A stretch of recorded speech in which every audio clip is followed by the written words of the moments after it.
Monsieur Giraud, bonsoir.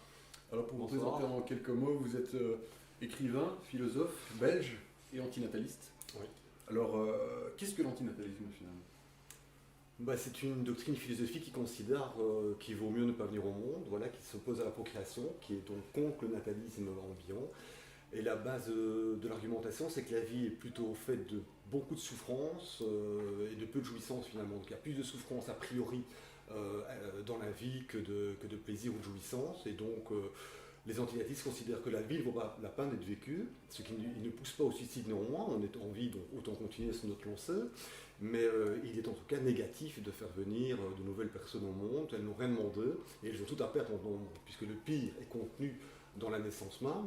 Ceux qui ont connu Auschwitz ne savaient pas évidemment qu'ils allaient connaître Auschwitz, mais la possibilité de connaître Auschwitz est contenue dans le fait de venir au monde. Donc mettre quelqu'un au monde, c'est l'exposer à tous les malheurs, à toutes les tortures imaginables. Donc l'antinataliste considère que par principe de non-violence et de respect absolu d'autrui, c'est le sommet de l'éthique finalement quelque part, c'est l'antinatalisme, c'est le refus absolu de causer un préjudice à qui que ce soit et donc refuser de le mettre au monde puisque la vie contiendra fatalement des préjudices. Donc je me demandais quand finalement et comment vous êtes venu cette idée de devenir antinataliste, ou en tout cas comment vous êtes venu cette idée cette haine de la procréation? Ça date de ma plus tendre enfance. En fait, je n'ai pas de moment déclencheur, mais je sais que dès l'école gardienne, dès l'école maternelle, je me demandais vraiment un petit peu ce que je foutais là. On avait des exercices idiots. Je me souviens d'un exercice du picotage que j'ai jamais compris. J'ai expliqué à la prof que ça serait plus simple pour découper la cocotte en papier d'utiliser des ciseaux. Je m'attendais à ce que toute la classe me suive un petit peu en disant bah oui, c'est logique ce que dit Gérald, c'est mon vrai prénom. Et pas du tout. Et la prof en fait n'a pas répondu à mes objections. Elle a dit que le but du picotage c'était de faire l'exercice de picotage. Donc je me suis dit je suis mal tombé dans cette société où on est dans l'autoritarisme pur et dur. Donc déjà ça. Et puis ça c'est un détail, mais surtout c'est le fait de découvrir progressivement. Je suis né en 68, c'était en pleine guerre froide, donc à chaque JT, quand on a 4, 5, 6 ans, on commence à comprendre qu'il y a un risque de guerre nucléaire à tout instant. On commence à comprendre qu'il y a la maltraitance animale. Il y avait une petite revue comme ça pour l'école primaire qui s'appelait Tremplin, c'était une revue gratuite, et il y avait un reportage comme ça sur le massacre des bébés phoques sur la banquise, où on voyait les photos de ces bébés phoques tout blancs, massacrés à coups de batte de baseball par les chasseurs, par les bouchers. Il y avait les problèmes de surpopulation qui étaient évoqués régulièrement à l'époque. Aujourd'hui c'est un sujet tabou, mais dans les années 70 c'était très fréquent qu'on évoque les problèmes de surpopulation à l'échelle planétaire. Et voilà, et donc de fil en aiguille, puis on découvre à la télé l'existence d'Auschwitz, d'Hiroshima, de la guerre du Vietnam. L'histoire qu'on apprend à l'école nous montre que l'histoire n'est qu'un bain de sang perpétuel. Et donc de fil en aiguille, tout cela m'a rendu assez pessimiste, donc lucide sur la vie et surtout la société humaine. Et puis à 15 ans, j'ai fait une petite dépression. À 19 ans, j'ai fait une tentative de suicide sérieuse en Irlande. Et puis là, je suis resté quelques années à écrire un petit peu de la poésie, des choses qui n'avaient pas beaucoup d'intérêt. J'ai fait une psychanalyse à 27 ans, ici à Louvain-la-Neuve d'ailleurs. Et là, dans le cas de ces psychanalystes jungiennes, il y avait des rêves qui indiquaient que finalement, ma destinée, c'était de mener un combat antinataliste. Soyons cohérents, je suis dans la souffrance, je suis dans la dépression, je vais pas bien. Je peux me suicider, je mets fin à cette souffrance. Une autre option, c'est de dire je reste en vie et je mène un combat de telle sorte que les gens deviennent de plus en plus lucides sur les enjeux qu'implique le fait de mettre un enfant au monde. D'abord qu'ils réfléchissent à la question, qu'ils ne vivent pas sur une évidence. Avons-nous le droit de mettre des enfants au monde? Et si oui, sous quelles conditions? Ce sont deux questions qui ne sont jamais posées. La procréation est quelque chose qui va de soi, la procréation est quelque chose de valorisé, de survalorisé. Et donc je me suis dit, tant qu'à faire, mourir, ça m'arrivera, Dieu merci, un jour ou l'autre. Donc la souffrance s'arrêtera. D'ici là, mettons notre vie au service d'une cause qui permettrait de conscientiser les gens, de les inciter à réfléchir sur le bien fondé ou non de faire des enfants. Voilà. Très bien, et du coup en 2000 vous avez publié votre premier ouvrage, c'est De l'impertinence de procréer. Oui. Et puis en 2006, L'art de guillotiner les procréateurs, manifeste antinataliste. C'est ça. Et donc qui est très bien écrit, mais aussi très acerbe et subversif. Et du coup, je me demandais comment votre lectorat a reçu cet ouvrage. Enfin, est-ce que vous avez reçu les critiques de votre entourage ou... La plupart du temps, il est bien accueilli. En fait, ça, beaucoup de gens me remercient parce que je n'invente rien dans ce livre, il n'y a rien de très original. Ce qui fait l'originalité de ce livre, c'est que c'est une démonstration par A plus B. Je mets en ordre tous les arguments.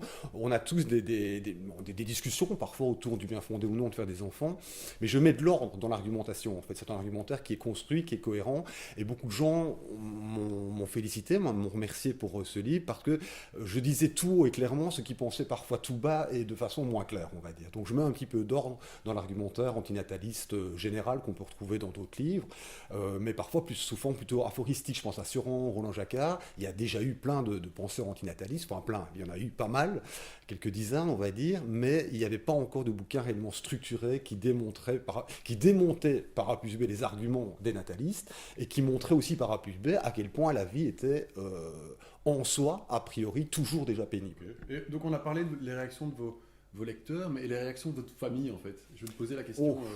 C'est un Eh bien, tu vas être étonné, mais ma famille, je pense en tout cas à mes parents, a plutôt bien accueilli mon projet. D'abord parce qu'ils savaient que ça se faisait dans le cadre d'une psychanalyse, d'une thérapie, et puis parce que, bon, je suis enfant unique, donc mes parents n'étaient pas avidement natalistes, et puis eux-mêmes se sont rendus compte, la vie avançant, que la vie était pénible, donc mes parents finalement ont été assez ouverts à tout ça.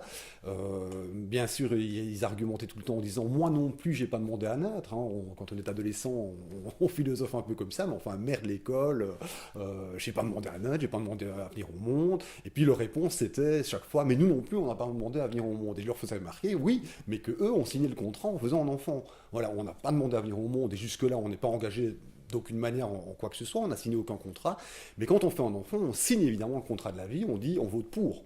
Et donc c'est là que ça peut parfois commencer à poser problème. Mais pour en revenir à ta question, ma famille, j'ai un peu coupé les ponts avec elle, parce que j'ai pas choisi ma famille, ce sont des gens qu'on m'a imposés à la naissance, qui sont bienveillants, mais on n'a aucune affinité. Ma vraie famille, c'est mes amis. Là, c'est ma famille spirituelle, c'est ma famille de cœur que j'ai choisie, et donc ces amis, justement, pour parler de ma vraie famille. Donc pour en finir avec ma famille biologique, elle n'a ni bien ni mal accueilli parce que tout simplement j'avais coupé les ponts à 20 ou 22 ans, donc ils ne savent même pas très bien ce que je fais à vrai dire. Mais pour parler de ma vraie famille, c'est-à-dire mes amis, même si 90% de mes amis ont des enfants, on a toujours pu parler de ça. Moi je les respecte totalement en tant que parents parce que je sais que ce sont des parents bienveillants qui ont mûri leurs décisions et qui font tout pour que leur enfant ou leurs enfants, parfois ils en ont plusieurs, soient bien dans la vie et les clés de l'existence et les clés du bonheur. Donc en fait on est dans un respect de chacun. Moi je les respecte en tant que parent et eux, parents, me respectent en tant qu'antinataliste. Donc ils comprennent où je veux en venir, ils savent bien que c'est pas du tout quelque chose. Je suis pas anti-parent, s'il faut bien comprendre, je suis antinataliste. Je me bats contre une idéologie, je me bats pas contre des personnes, du tout. Je préfère 1000 fois quelqu'un qui est chouette en tant que parent, un type qui n'a pas de gosse, mais qui fait un carnage absolu au quotidien autour de lui, tu vois. Voilà, un pervers narcissique qui n'a pas de gosse ne va pas m'intéresser du tout, alors que quelqu'un qui a des enfants et qui s'en occupe bien, qui a des valeurs humaines, je le préférerais de toute façon. Donc je le redis, je suis antinataliste, c'est-à-dire que je combats l'idéologie nataliste sous laquelle on vit tous dès qu'on vient au monde. Et donc vous avez des amis qui partagent les mêmes convictions que vous? Votre compagne même peut-être? Ma compagne actuelle, oui, tout à fait. Séverine est totalement sur la même longueur d'onde. Elle a eu, peut-être avant ses 30 ans, parfois un vague désir d'enfant, l'idée qu'elle pourrait en avoir un jour. Et à partir de ses 30 ans, elle a totalement compris que ce n'était pas fait pour elle. Et donc on se comprend à merveille là-dessus. Elle n'a pas du tout envie d'enfant. Même l'adoption, parce que là, d'un point de vue assez égoïste et hédoniste, on se dit que voilà, il y a toujours ces solutions d'adoption pour les gens qui veulent éviter l'inconvénient de faire des enfants pour l'enfant, mais qui veulent à tout prix assouvir un besoin de parentalité. Et ça, je trouve que l'adoption est une très belle solution. Mais par exemple, avec ma compagne, on n'est même pas là-dedans parce que, comme dirait Michel Onfray, on a mieux à faire au sens qu'on a plus envie d'avoir du temps libre, de la liberté. On se voit le week-end, le dimanche, on peut se réveiller à 15h, il n'y a pas un bébé qui pleure dans la chambre d'à côté depuis 6h pour qu'on lui donne son biberon, quoi. Donc, d'un point de vue hédoniste, je pense que c'est bien aussi de ne pas faire d'enfant. C'est bien de ne pas faire d'enfant pour l'enfant, c'est bien de ne pas faire d'enfant pour l'environnement, et c'est bien de ne pas faire d'enfant pour soi, parce qu'on a une vie plus libre, plus légère, et plus joyeuse, et plus festive au bout du compte que les gens qui s'engagent dans la parentalité. Donc justement, en parlant vous avez dit environnement, dans votre livre, vous parlez de surpopulation. Ouais. Et donc est-ce qu'engendrer, c'est donc véritablement un danger pour la planète? À notre époque, plus que jamais, on est de toute façon trop nombreux depuis au moins 50 ans, puisque les experts, les scientifiques considèrent que la planète pourrait supporter 1 milliard d'individus vivant selon notre mode de vie occidental. 1 milliard. On est à beaucoup plus que ça qui vivent déjà selon le mode occidental. Les pays émergents veulent, à juste titre, jouir de notre confort, avoir le chauffage central, l'eau courante, un frigo, un micro-ondes, une télévision, un ordinateur. Donc moi, je ne condamne pas du tout le côté... l'envie de confort des pays émergents, quand pauvres doivent rester pauvres, comme disent les décroissants économiques, ça me choque un petit peu, là, cette espèce de sobriété heureuse, les pauvres, restez pauvres, tout va bien, votre empreinte écologique est soutenable. Oui, mais enfin, ils ne sont pas très heureux, tout le monde a envie de confort, c'est dans nos gènes. On est des primates, on est des singes, on a envie d'avoir chaud, on a envie de se détarbiter des intempéries, on a envie d'avoir une voiture plutôt que de prendre les transports en commun parce que c'est plus facile, on a plus de liberté, et donc oui, chaque enfant qui naît aujourd'hui, particulièrement dans nos pays, puisqu'on a une empreinte écologique qui équivaut à 3-4 planètes si tout le monde vivait selon notre mode de vie, c'est vraiment précipiter davantage encore le carnage écologique en cours. C'est précipiter la 6e extinction de masse qui est en cours de par la faute de la prolifération de l'espèce humaine. Et quand je parle de surpopulation, c'est un mot concept pour éviter ce phénomène auquel on assiste tout le temps. Ça peut être dans les médias, ça peut être n'importe où. Les gens parlent tantôt de surpopulation, donc de la démographie humaine problématique, et puis dans un autre reportage au JT, on va parler de la pollution atmosphérique, de la déforestation, comme si la pollution était un sujet, et comme si la surpopulation ou le problème démographique était un autre sujet. Non, en fait, toutes les destructions des écosystèmes auxquelles nous assistons sont dues à la présence de la population humaine en surnombre. Dès qu'il y a trop de gens sur un territoire donné, quel que soit le mode de vie de ces gens, donc les décroissants économiques qui considèrent qu'il faut se priver de tout et vivre dans la sobriété heureuse parce que ça va être la solution, c'est faux. Parce que si on était 100 milliards de chasseurs-cueilleurs, on vivrait comme il y a 20 000 ans, mais on serait 100 milliards de chasseurs-cueilleurs, mais la planète ne tiendrait pas le coup parce que le chasseur-cueilleur, il a besoin d'un territoire de 100 km². Et donc on voit que certaines populations ont pu détruire leur environnement simplement de par la faute de leur nombre. C'est le nombre qui est problématique, ce n'est pas le mode de vie. Les décroissants économiques tentent de nous faire croire que le problème c'est notre mode de vie, c'est tout à fait l'inverse. Même des animaux, si on met, il y a des expériences involontaires qui ont été faites et mesurées par des biologistes. Il suffit que des cerfs soient introduits sur une île, par exemple. Cervidés, donc on ne peut pas dire que ce sont des animaux qui ont une empreinte écologique monstrueuse. A priori, on peut dire qu'ils sont dans la sobriété heureuse, bon, par rapport à nous. Mais si on met des cerfs sans prédateurs sur une île, eh bien la population, d'abord la faune va en pâtir monstrueusement, donc la population d'insectes va décroître, et la population même des oiseaux va décroître aussi. Donc des cerfs, en surnombre, qui vont se reproduire sans prédateurs, vont proliférer sur une île et détruire l'écosystème d'une île. Alors que leur mode de vie est tout à fait durable selon les critères des décroissants économiques. Donc en fait, ce n'est jamais le mode de vie qui pose problème, c'est toujours le nombre de personnes qui pratiquent ce mode de vie. C'est ça le problème. Si on était 100 millions d'êtres humains, on pourrait tous avoir un hélicoptère, limite. J'exagère un peu, mais je veux dire, on pourrait tous avoir 2, 4 fois 4. La planète verrait ça comme une piqûre de moustique. On ne détruirait aucune autre espèce animale. Mais le simple fait qu'on soit 7 milliards, c'est beaucoup trop. Même des peuples qui vivent encore d'une manière extrêmement sobre, pauvres, osons le dire, détruisent des populations animales simplement parce qu'ils empiètent. Ces peuples empiètent sur le territoire des lions, des éléphants. Je pense à l'Afrique, c'est vrai en Asie aussi. Et donc, le simple fait qu'il y ait trop d'êtres humains sur un territoire donné nuit à la biodiversité des autres espèces animales. D'accord, donc un bon écologiste finalement ne devrait pas se reproduire. Un véritable écologiste ne fait pas d'enfants, et je dirais même qu'un écologiste qui se reproduit est désormais un écologiste douteux. À l'actualité, je ne sais pas si vous avez vu dans l'actualité, il y a un Indien de 27 ans qui a porté plainte contre ses parents. Oui. Récemment, oui. Et donc je ne sais pas ce que vous en pensez, ce que vous pensez de ça. En fait. C'est magnifique, j'ai oublié son nom, Samuel Raphaël, je crois, Samuel Raphaël, si ma mémoire est bonne. Je trouve ça génial, c'est un truc d'ailleurs dont je parle dans le manifeste antinataliste. Il y a un chapitre qui s'appelle du droit de déposer plainte contre ses parents, et il reprend cette idée. Bon, ça prouve bien que l'antinatalisme est une approche très philosophique de ces problèmes existentiels, parce que ce soit Benatar, Cabrera, Karim Akerma ou moi ou d'autres, on arrive tous aux mêmes conclusions finalement. Donc indépendamment, on ne se connaît pas du tout. Il y en a un qui vit en Allemagne, un qui vit en Afrique du Sud, un qui vit au Brésil, etc. Et en fait, sans du tout s'être fréquentés, on arrive tous aux mêmes conclusions avec les mêmes arguments et la même logique qui arrivent aux mêmes conclusions. Et j'aime beaucoup ce qu'a fait Raphaël Samuel. Il a fait en plus un petit peu avec la complicité de ses parents, qui sont tous les deux avocats, et qui ont probablement pu l'aider au niveau juridique pour formuler ça d'une manière recevable par d'éventuels tribunaux. Mais je trouve ça très intéressant, parce que c'est vrai qu'on n'a pas demandé à venir au monde, mais le minimum, c'est qu'on puisse déposer plainte de façon minimum symbolique contre ses parents en disant je n'ai pas assumé un contrat. Maintenant, vous m'entretenez jusqu'à la fin de ma vie. Je n'ai pas à subir la corvée de suivre des études, je n'ai pas à subir la corvée d'aller 8 heures pratiquer un travail salarié pour gagner de quoi vivre. Je n'ai pas signé le moindre contrat, donc le minimum, vous les parents, vous avez choisi de le mettre au monde. Je n'apprécie pas du tout, surtout pas les corvées qui vont avec le fait d'être au monde, dont vous m'entretenez jusqu'à la fin de votre vie. C'est tout. Ça, c'est la sanction, on va dire, minimale et cohérente avec le choix de mettre des enfants au monde. Mais donc, ce qu'a fait Raphaël Samuel, c'est magnifique parce qu'on a été plusieurs à le dire sur Facebook, sur des groupes antinatalistes anglophones. Grâce à lui, en fait, le terme antinatalisme, en anglais, antinatalism, a fait le tour du monde. Cette plainte qu'il a déposée symboliquement contre ses parents, ça a été repris dans des dizaines de langues au niveau mondial. Même en Indonésie, ils en ont parlé, en Inde, au Japon, en Grèce, en Roumanie. Enfin, ça a fait un petit peu le tour de la planète. Donc le mot antinatalism est devenu un mot on va dire, banalisé grâce à cette action qui a eu un succès médiatique remarquable. Est-ce que la société elle, pourrait mettre en place des solutions pour limiter les naissances ou au moins conscientiser les futurs parents? Ça me paraît tout à fait facile à faire, oui. Il est clair que, bon, on vit sur un a priori nataliste, c'est une évidence que c'est une très bonne chose de se reproduire et que tout le monde doit se reproduire. Des femmes qui ne veulent pas d'enfants, les femmes child-free sont tout le temps mises sous une pression sociale. Pourquoi tu n'as pas d'enfant, tu le regretteras plus tard, enfin bon, etc.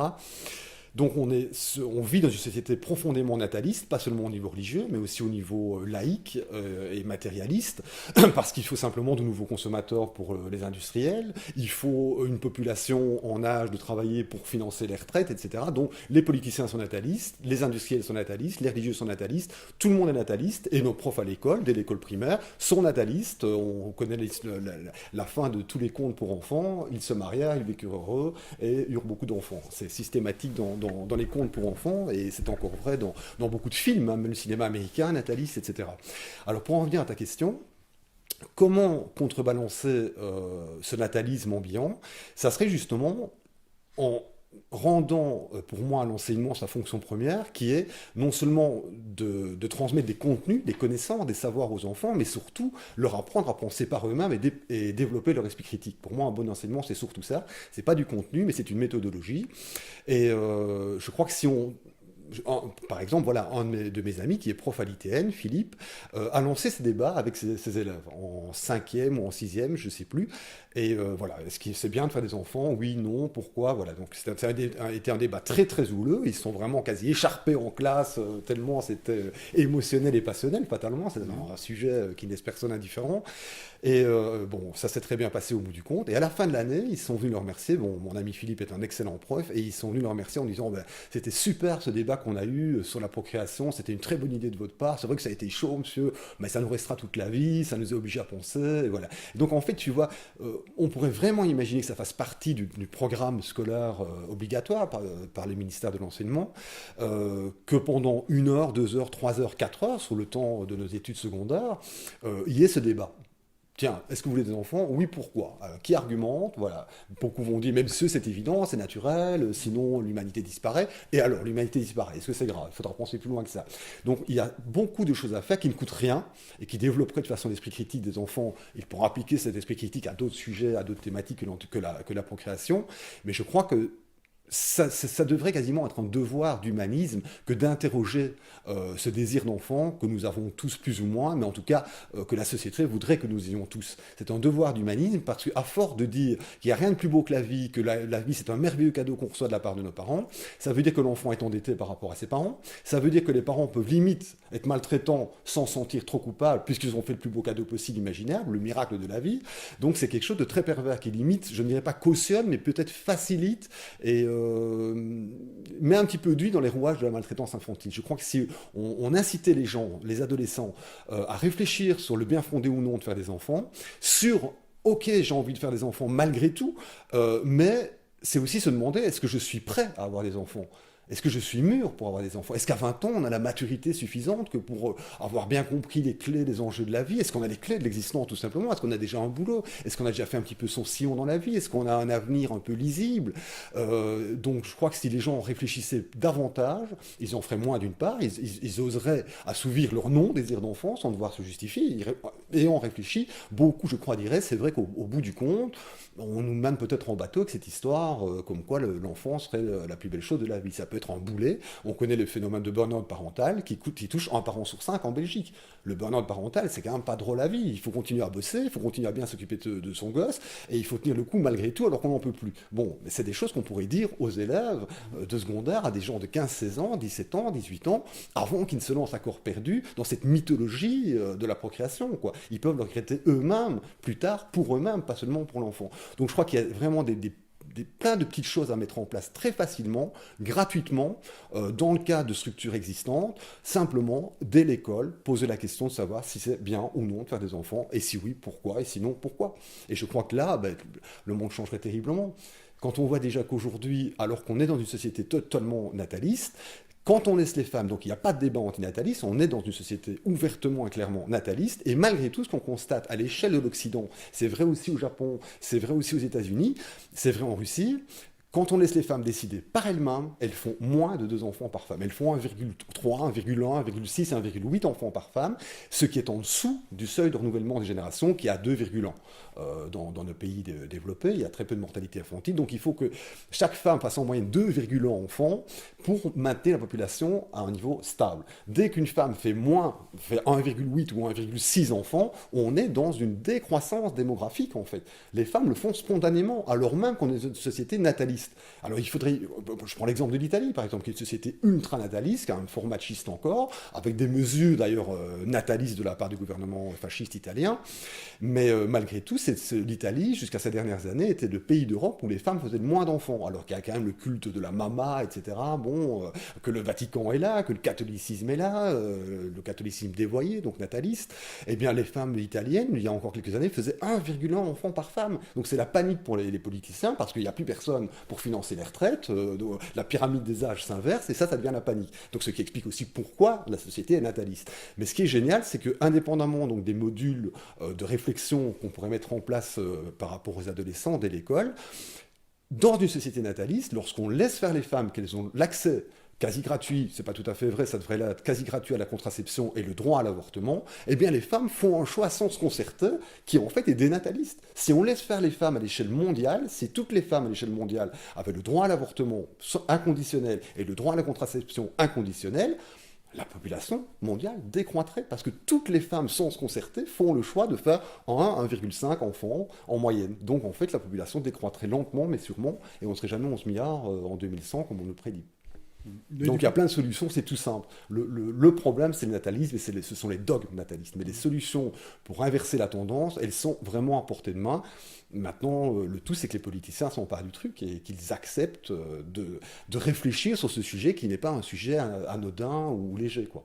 Ok, donc vous pensez que les gens ne réfléchissent pas spécialement avant de faire des enfants, ils le font un peu de manière mécanique, un peu animale en fait?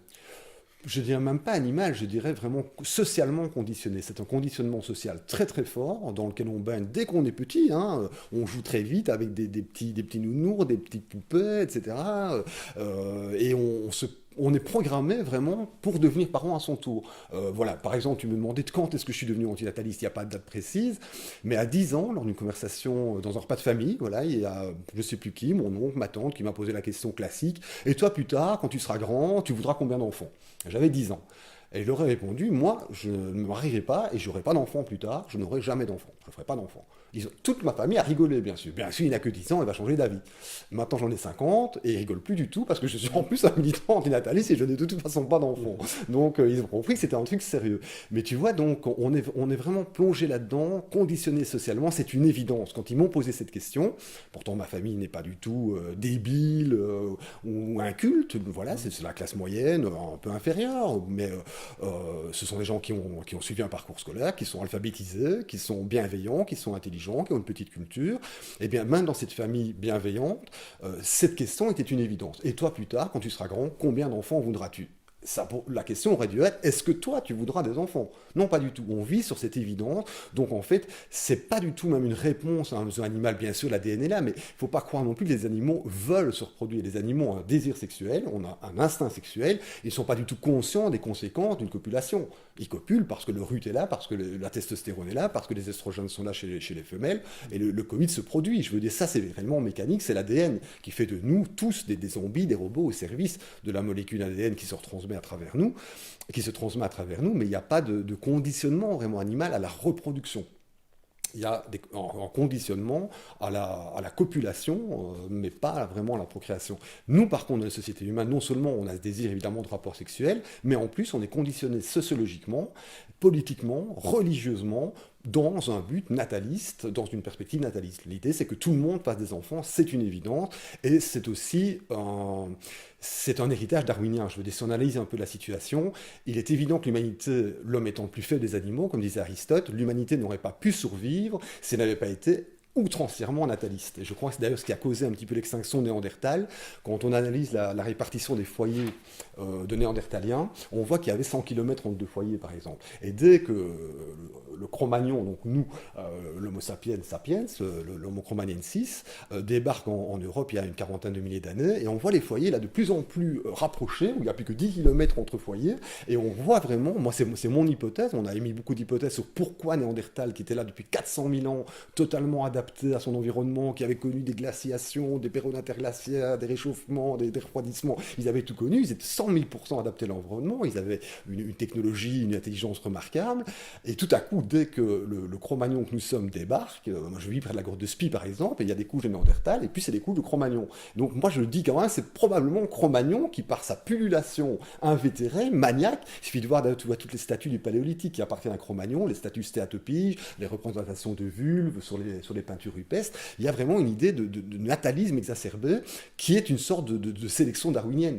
Néandertal n'était probablement pas très nataliste, avait l'intelligence, pour éviter les conflits, d'espacer les lieux de vie, les habitats. Ça a évité des conflits au niveau des ressources. Et par contre, voilà, le Cro-Magnon que nous sommes, c'est l'idée, on se reproduit un maximum. Fatalement, ça mène à des guerres perpétuelles, comme on le vit encore aujourd'hui tout le temps. Mais ça permet aussi de devenir le prédateur suprême, le super prédateur que nous sommes.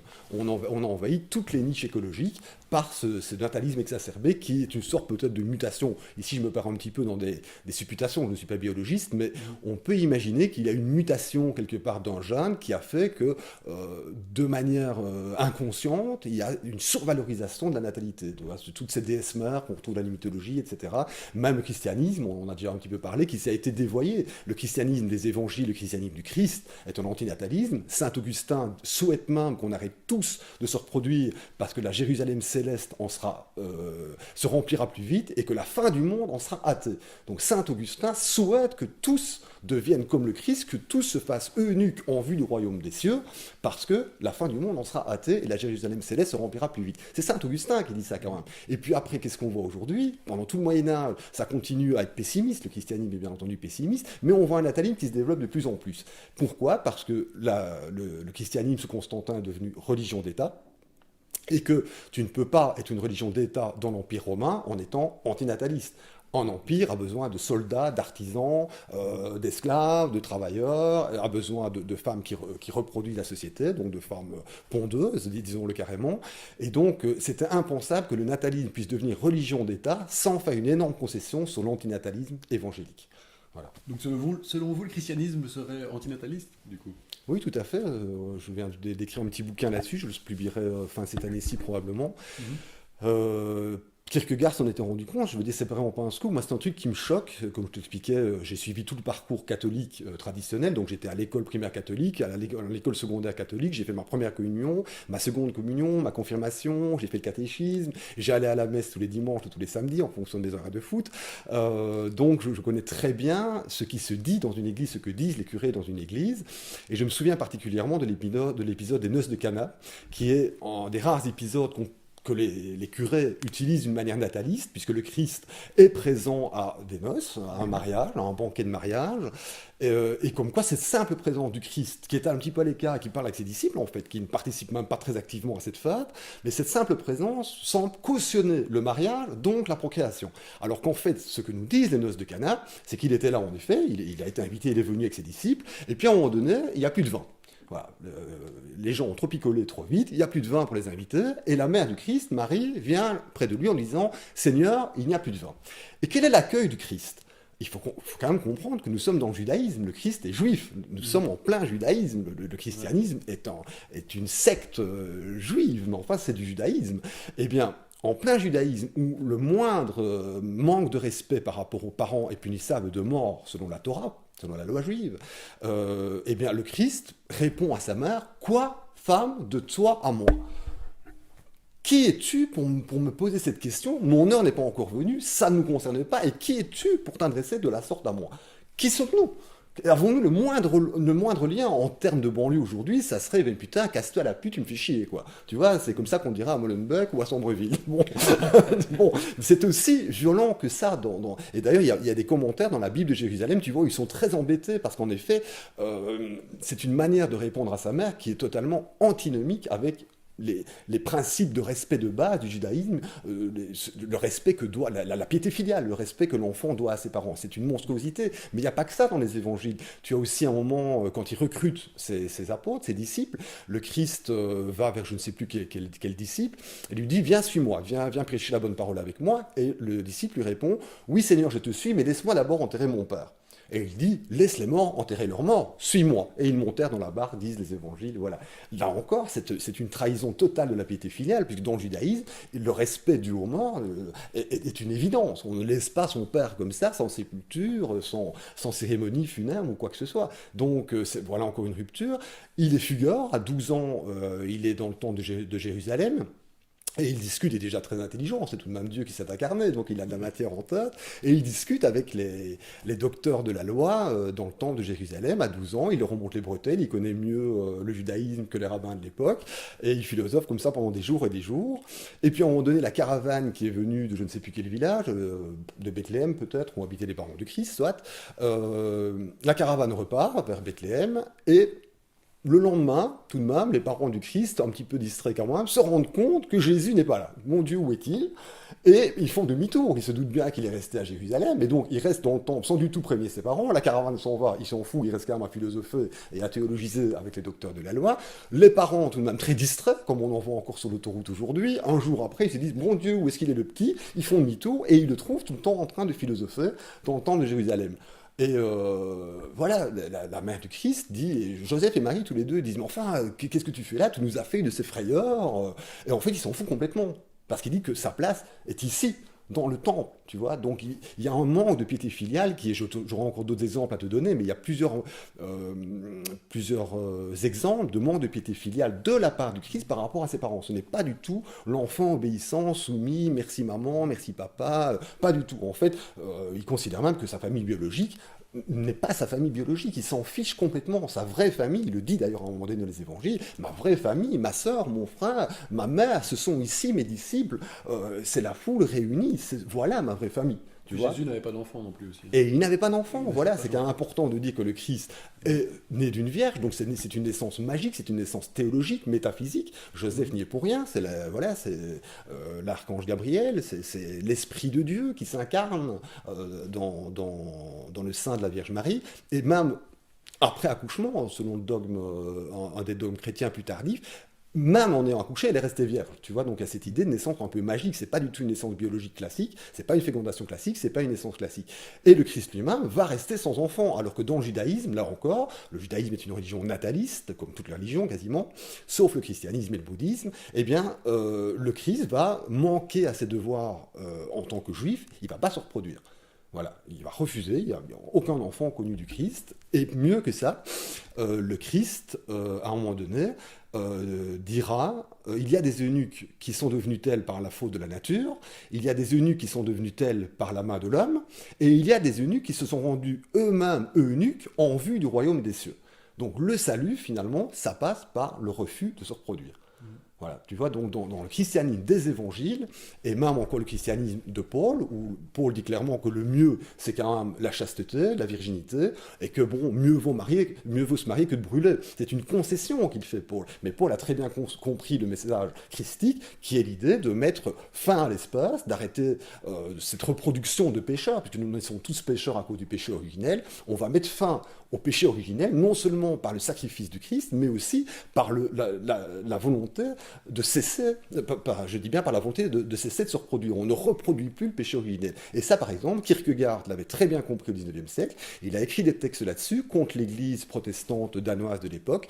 Malheureusement, il est mort fauché en plein combat, on peut le dire. Il est mort au front, il s'est effondré en pleine rue. Il a eu toute l'église danoise, tous les politiciens, tout l'establishment danois de l'époque contre lui, puisque les pasteurs danois, bien entendu, se mariaient, fondaient une famille, continuaient à lire la messe, continuaient à prêcher un christianisme dévoyé, où les richesses sont les bienvenues, où le pouvoir est le bienvenu, enfin bon, voilà.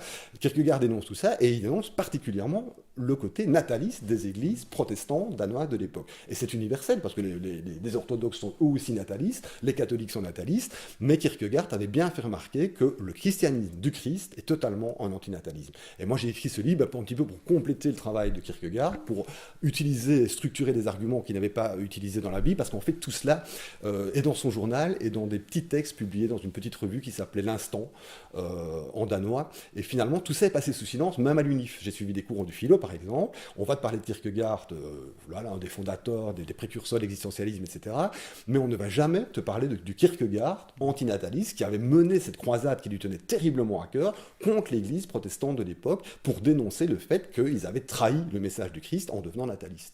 Tu vois, et ça, c'est très peu connu chez Kierkegaard, et j'avais envie un petit peu de mettre ça en lumière et d'expliciter justement toute la connotation extrêmement antinataliste des évangiles canoniques. Et est-ce que vous iriez jusqu'à dire qu'un bon chrétien devrait être antinataliste? Bien sûr. Un bon chrétien fait... Enfin, c'est le principe, c'est le concept d'imitation christique qui a quand même traversé tout le Moyen-Âge. L'imitation christique, c'est vouloir vivre comme le Christ, c'est marcher dans les pas du Christ, c'est se conformer à la vie du Christ, aux valeurs du Christ, c'est vivre au maximum comme le Christ, dans l'amour, le pardon, la bienveillance, mais aussi dans le côté sans enfant. Le Christ n'a pas du tout... Tu n'as pas un passage dans les évangiles où le Christ fait l'apologie de la famille nombreuse. Au contraire. Donc c'est certain qu'un vrai chrétien ne se reproduit pas. Pour sortir un petit peu de ce côté... cet aspect théologique, si vous devez convaincre un ami qui aurait comme projet de faire un enfant, qu'est-ce que vous aurez envie de lui dire à cette alors personne? ça, tu sais, convaincre quelqu'un qui a envie d'un enfant, qu'il est mieux de ne pas faire d'enfant, j'ai déjà essayé, c'est impossible. Ça ne marche pas, c'est trop profondément ancré. Je crois à l'éducation et à la déconstruction du dogme nataliste social, mais par contre, pour te dire, eh bien, il y a 22 ans d'ici, précisément, en 97, j'étais à Louvain-la-Neuve en élève libre, comme je t'expliquais, et j'ai mené une première campagne antinataliste. Donc j'avais des tracts que je distribuais en rue, que je mettrais sur le pare-brise des bagnoles dans les parkings en sous-sol, dans le centre. Un ami m'a donné un coup de main pour faire une campagne d'affichage avec des citations antinatalistes de Chateaubriand. C'était une citation de Chateaubriand qui disait après le malheur de naître, je n'en connais pas de plus grand que celui de donner naissance à un homme. C'est un peu approximatif, mais c'est à peu près ça que c'était quand même. Et on avait fait une campagne de centaines d'affiches sur tous les murs de Louvain. On recouvrait les affiches qui annonçaient une soirée, une guindaille, ou tout ce qu'on peut imaginer. On avait collé des centaines d'affiches. Et justement, cet ami qui est devenu père depuis, Gilles, mais comprenait tout à fait à quoi je voulais en venir, et comprenait à quel point c'était nécessaire de se poser la question du bien fondé ou non de faire des enfants. Et mon plus grand débat, et mon plus ancien débat sur ce thème-là, avec une amie justement, on était 4 à table au Rabelais, sur la grande place de Louvain-la-Neuve. C'était Tania, Renaud, Anne-Catherine, voilà, je crois qu'on était 4. Et Tania, qui était convaincue de vouloir des enfants, qui était au courant de ma campagne de distribution de tracts, de ma campagne d'affichage antinataliste, etc. Alors on a commencé à philosopher comme ça, en picolant, en rigolant et tout. On est resté des heures, on est resté au moins 3-4 heures à parler de ce sujet. Et Tania s'est avouée vaincue à la fin. Les 2 amis intervenaient aussi. On a vraiment discuté à 4. On a tout argumenté, contre-argumenté, le pour et le contre sur l'idée de faire des enfants ou pas. Et Tania, à la fin, s'est tout de même avouée vaincue. Elle m'a dit ceci, et c'est magnifique. Tu as raison, mais ça ne change à rien. J'ai trop envie d'avoir des enfants. Mais tu as raison sur le fond. Philosophiquement, tu as raison, mais je ferai quand même des enfants. Je ne peux pas m'en empêcher. Et ça, c'est remarquable. C'est remarquable parce que c'est honnête de sa part, tu vois. Et c'est aussi symptomatique de toute discussion que tu auras avec une personne qui est motivée, voilà, je pense à une de mes anciennes compagnes qui vient d'accoucher et que j'ai, crois-moi, soutenue dans ses démarches pour trouver un bon père pour son enfant, et elle avait des problèmes de fertilité, etc. Elle est totalement soutenue en tant que personne que j'aime, tout simplement, pas seulement une ex-compagne, mais une vraie amie qui sera toujours dans mon cœur. Eh bien voilà, Julie m'a entendu des dizaines d'heures philosopher autour de l'antinatalisme. Elle connaît mon bouquin, elle connaît mes idées, elle m'a même aidé à faire des happenings des natalistes à Paris, enfin elle a fait des non-parents à Paris, à Bruxelles. Donc Julie a totalement été dans mon camp, elle m'a soutenu tout à fait dans mon combat. Elle connaît tous mes arguments, elle sait à quel point ils sont valides et solides, et en même temps, ben voilà, on s'est séparés, entre autres parce que le désir d'enfant se manifestait, il y avait l'horloge biologique, elle allait avoir 40 ans, donc ben, c'est maintenant que jamais. Eh bien, Julie, voilà, a cédé à ce désir d'enfant qui est un peu le sien, qui est un peu celui de la famille, qui est un peu celui de la société, qui est, voilà, un mélange de mythologie, un mélange de désir authentique, et un mélange, voilà, aussi concret, sincère, de partager quelque chose, de transmettre des valeurs. Il y a aussi un truc très chouette. Mais c'est pour te dire que quand une personne a un désir d'enfant inscrit en elle, au-delà du discours social, c'est très difficile de faire changer d'avis. Mais par contre, ce qu'il est possible de faire, c'est de limiter les dégâts, je dirais. Parce que là, comme on le voit, je te le disais tout à l'heure, quand tu laisses les femmes choisir spontanément, sans même qu'elles réfléchissent longuement à la question, qu'elles lisent des bouquins de philosophie ou quoi, non, spontanément, elles ont envie de l'expérience d'une maternité, ou deux. Donc tu vois, en moyenne, il y a une femme qui fait un enfant, une autre femme qui fait 2 enfants. Et donc au total, ça fait 1,5 enfants par femme. Donc les femmes, en fait, finalement, ne sont pas du tout convaincues, du tout, par l'idée de famille nombreuse. On a toujours l'air de dire c'est les femmes qui veulent plein de gosses. C'est faux. C'est des phallocrates. C'est les phallocrates qui veulent plein de gosses. C'est des mecs, c'est des religieux, c'est des politiciens. Ce sont les phallocrates. Poutine donne des primes à la natalité. J'en ai parlé en Italie. Je ne sais plus encore quel gouvernement. Voilà, la Chine revient sur sa politique de l'enfant unique. C'est maintenant des primes à la fertilité. Mais en fait... c'est un double mouvement, si tu veux. D'une part, tu ne pourras jamais convaincre quelqu'un qui a vraiment envie d'un enfant de devenir père ou de devenir mère, de n'en faire aucun. Mais par contre, en tenant un discours antinataliste, tu vas favoriser le fait que ces personnes vont s'en tenir à un enfant plutôt qu'à 2, 3 ou 4. Donc, comme quoi le combat n'est pas inutile. Mais je crois vraiment, peut-être que ça serait intéressant de voir le jour où l'antinatalisme sera enseigné comme n'importe quelle philosophie, au moins dans les cours de philosophie, mais peut-être pourquoi pas dans certains autres cours à l'UNIF ou déjà en secondaire, ce serait intéressant de voir jusqu'où en effet, je crois qu'il y a des zones grises, il y a des gens comme Tania, tu vois, dont je te parlais, qui sont totalement convaincus que oui, faire des enfants, je peux pas m'en empêcher, c'est un truc, c'est ma vie, elle en a 3, si pas 4 maintenant, tu vois, tout en disant oui, la philosophie antinataliste a raison, mais je peux pas m'en empêcher. Bon. Tu as ça, puis tu as les femmes child-free, c'est l'autre extrême. Même si vous me foutez la pression, j'ai pas envie d'un enfant, et j'en ferai pas, elles n'en font pas, elles ont bien raison. Et puis tu as plein de gens qui sont un petit peu dans une zone grise, où j'ai envie d'un enfant, mais si tu questionnes leur désir, c'est ton désir, ou c'est le désir de ta famille, ou c'est le désir de ta religion, ou c'est le désir de la société, des politiciens, etc. Les gens, à ce moment-là, qui sont dans un état de semi-conviction nataliste, peuvent facilement basculer vers l'antinatalisme en disant bah oui c'est vrai tout compte fait, qu'est-ce que c'est que ce truc de m'encombrer d'un enfant et de faire subir l'existence à un enfant. Donc voilà. Alors souvent quand on expose son point de vue antinataliste, j'ai l'impression que les gens répondent souvent par oui mais la vie vaut la peine d'être vécue, ou alors si toi t'aimes pas ta vie, suicide-toi.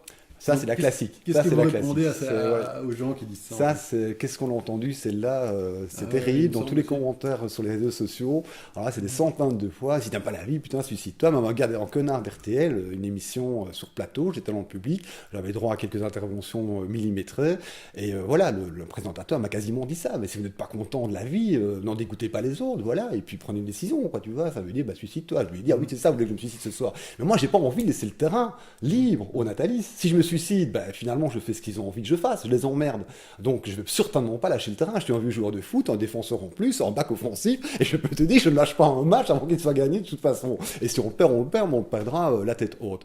Donc de toute façon, voilà, pour en revenir à ça, c'est un discours totalement odieux, parce que ces gens, d'une part, font un appel au suicide, c'est illégal, c'est nul d'un point de vue humain, parce que même si tu souffres beaucoup, le fait est qu'on est quand même programmé par de l'ADN, on a tous peur de la mort.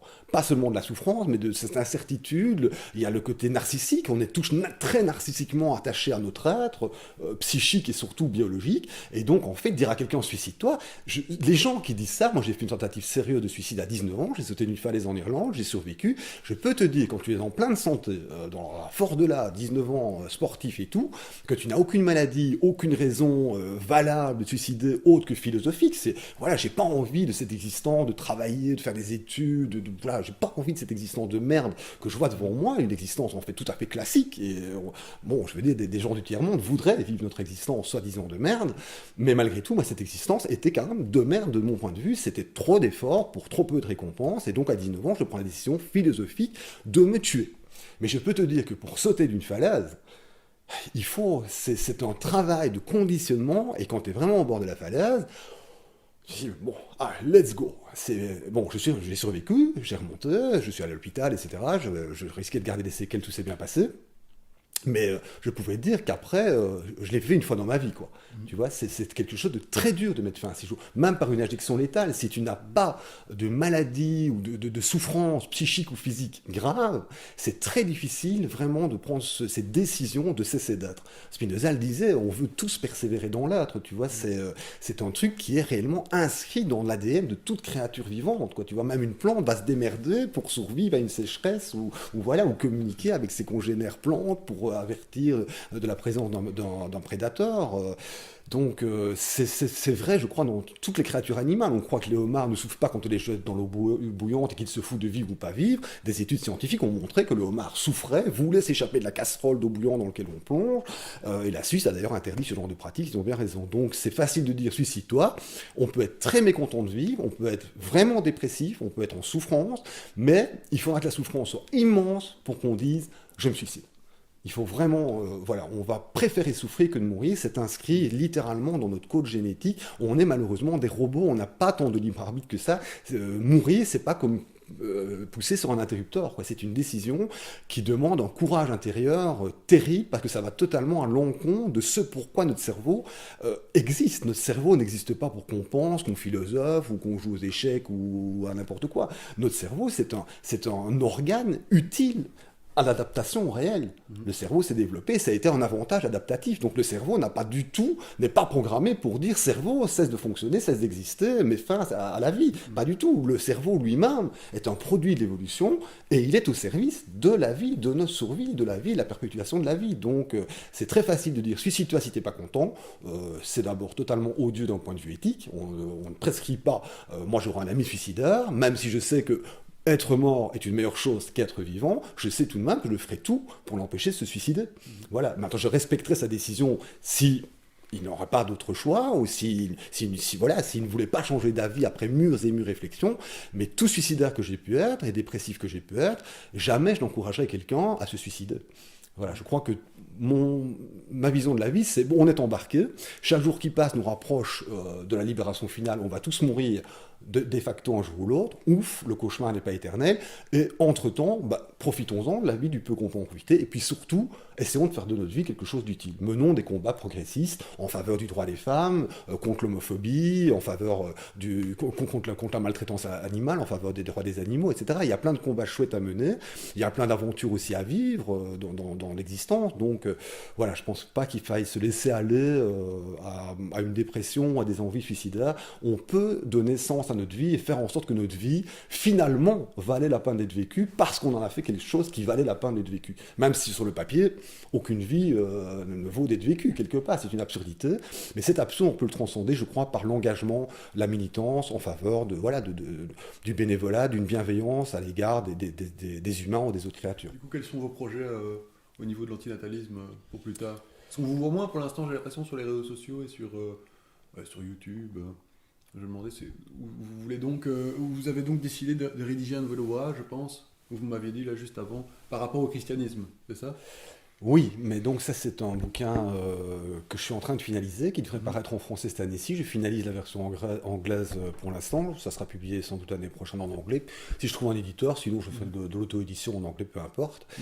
Donc il y a ce projet-là, il y a un projet de citation antinataliste que j'ai depuis 2012, donc je compile des centaines et des centaines de citations antinatalistes de tous les temps, tous les pays, avec le but de montrer que l'antinatalisme c'est pas une philosophie d'illuminer, une mystique de quelques tarés, psychopathes, comme on essaie de nous le faire croire. C'est en fait un invariant anthropologique. On retrouve des pensées, des aphorismes, des phrases, des passages antinatalistes dans toutes les cultures, à tous les siècles, dans tous les pays. Voilà, virtuellement, c'est un phénomène totalement mondial, c'est un invariant anthropologique. Tu vas trouver ça en Afrique, au Japon, en Chine, dans toute la littérature européenne ou autre. Tu trouves ça dans des philosophies. Voilà, cette idée qu'il aurait mieux valu une panâtre et que la meilleure chose, après qu'on soit né, comme disait Sophocle, bah, c'est de mourir au plus vite. Et c'est vraiment un invariant anthropologique, c'est quelque chose, voilà, l'être humain souffre tellement partout depuis toujours que tout le temps, partout dans le monde, à toutes les époques, il y a eu des auteurs pour dire stop à la procréation. Et donc j'essaie de créer cette compilation qui couvrira toutes les lettres de l'alphabet, qui devrait totaliser un petit millier de citations antinatalistes à terme, justement pour bien montrer que c'est présent partout, toujours, tout le temps, et que l'antinatalisme est quelque chose de très répandu. Tu vois, toi tu disais, c'est vrai, au niveau de notre vie personnelle, on connaît une centaine de personnes, souvent tu ne connais pas directement dans ton entourage quelqu'un d'autre que toi antinataliste. Oui, tout à fait. Bon, il n'y en a pas tant que ça, on est peut-être 1 sur 1000 à être réellement, consciemment et volontairement antinataliste. Mais en fait, même des natalistes peuvent avoir des réflexions du genre que la vie est pénible parfois. Voilà, il y a des femmes, par exemple, qui tombent dans une dépression postpartum. Boris Cyrulnik explique ça dans un de ses bouquins. Je ne sais plus combien, c'est 10 ou 20% des femmes qui, lorsqu'elles voient leur bébé à la maternité, disent « pauvre petit ». Tu ne sais pas ce qui t'attend. Oh le pauvre, il ne sait pas ce qu'il attend. Tu vois, beaucoup de femmes se rendent compte que l'enfant est là, c'est plus l'enfant imaginaire, c'est l'enfant réel, et elles voient comme ça toute la destinée de l'enfant. Comme Aragon disait, pauvres petits enfants, si vous saviez ce qui vous attend dans l'avenir. Voilà. Et donc voilà, je veux dire, c'est une pensée qui n'est pas une philosophie bizarroïde de psychopathe ou de taré ou de dépressif. C'est quelque chose qui en fait, et là, c'est en invariant anthropologique, c'est en chacun de nous, l'antinatalisme. Je crois que la plupart des gens pensent une fois ou l'autre au suicide durant leur vie. Et beaucoup de gens, même parents, se disent « est-ce que j'ai bien fait d'avoir des enfants ? Si j'avais su, je ne t'aurais pas mis au monde. » Tu vois, c'est des phrases aussi qu'on entend voilà, au niveau populaire. Donc voilà, ça c'est un projet. J'ai aussi le projet de développer l'antinatalisme dans toutes les spiritualités, mythologies, religions. J'ai beaucoup de notes prises depuis 20 ans là-dessus. Est-ce que j'aurai le temps? Ça, je ne sais pas. C'est un énorme travail, mais là aussi, dans des mythologies, tu as beaucoup de mythes, de passages mythologiques qui sont clairement antinatalistes. Et alors, bon, un truc plus récent, parce que je me dis ça, les mythologies, ça va être beaucoup de boulot, mais un truc une envie plus récente, un projet plus récent et plus simple, c'est ce que j'appelle en anglais Science-Based Antinatalism. Donc utiliser les dernières avancées scientifiques pour montrer à quel point la vie est pénible en soi. Par exemple, on sait que les 4 ou 5 émotions de base, les 3/4 sont négatives. Dans les rêves, c'est 80% d'émotions négatives. Donc non seulement quand tu as fini ta journée, tu dis ouf, enfin, je me mets au lit, mais si tu rêves, tu vas encore tu vas avoir 80% d'émotions négatives, la tristesse, la peur, la colère dans tes rêves, pour seulement 20% d'émotions positives. Tu vois, donc il y a moyen d'établir scientifiquement le fait que la vie est pénible en soi. Elle est toujours déjà pénible en soi. Au contraire de ce qu'on essaie de nous faire croire, la naissance c'est fabuleux, la vie c'est miraculeux, c'est un cadeau fabuleux. Non. C'est vraiment empoisonné, c'est un parcours d'obstacles. On est beaucoup plus sensible à la douleur qu'à la jouissance. Il n'y a pas photo entre une rage de dents ou une torture par un nazi et un orgasme, quoi. Il n'y a aucune comparaison. On prend la plus grande jouissance possible, l'orgasme, on prend la pire torture possible, on n'a même pas idée, quoi, tu vois. La pire torture possible, on en meurt, quoi. Voilà. Et donc voilà, je pense que c'est un petit truc que j'aimerais bien peut-être un jour, ça serait un petit bouquin, mais me baser sur des acquis scientifiques, comme voilà, 80% d'émotions négatives dans le rêve, sur les 4-5 émotions de base, il y en a des 3/4 qui sont négatives aussi. Voilà, bon, il faut faire quelque chose avec ça. C'est quand même, voilà, votre idée que la vie c'est fabuleux, c'est génial, youpi, non. En fait, regardez scientifiquement, et je pense même d'ailleurs à une expérience, je ne pourrais pas la mener, mais ce serait intéressant de voir comment l'intelligence artificielle pourrait traiter les signaux hormonaux, notamment émis par le corps, si on avait des biosenseurs. Tu vois, il y a toute cette mode des montres, tous ceux qui font du sport, qui comptent leurs pas, leurs calories brûlées, etc., leur battement cardiaque, mais on pourrait aujourd'hui, avec la miniaturisation des microsenseurs, avoir des capteurs dans la peau, pourquoi pas même dans le cerveau, pour étudier le taux d'hormones de stress, tu vois, d'hormones de mal-être d'une manière ou d'une autre, et voir toutes les réactions aussi au niveau du cerveau, oh, j'en ai marre, putain, cet embouteillage, tu vois, tous les putains, merde, fais chier, qu'on dit tout le temps, quoi, tu vois, et qui produisent des signaux électriques fatalement dans le cerveau, mais aussi des productions d'hormones négatives, de stress, d'angoisse, de colère, et donc ce serait intéressant même de montrer que le corps lui-même, la biologie même, en fait de notre corps, émet des signaux négatifs qui ne sont pas du tout en faveur du natalisme et de la mythologie, de voir la vie en rose, quoi. Voilà. Alors, pour terminer, si vous aviez des conseils à donner à un antinataliste pour l'accompagner dans une démarche militante, quelqu'un qui débute finalement dans le militantisme antinataliste, qu'est-ce que Un vous seul diriez ? conseil, un seul mot, courage.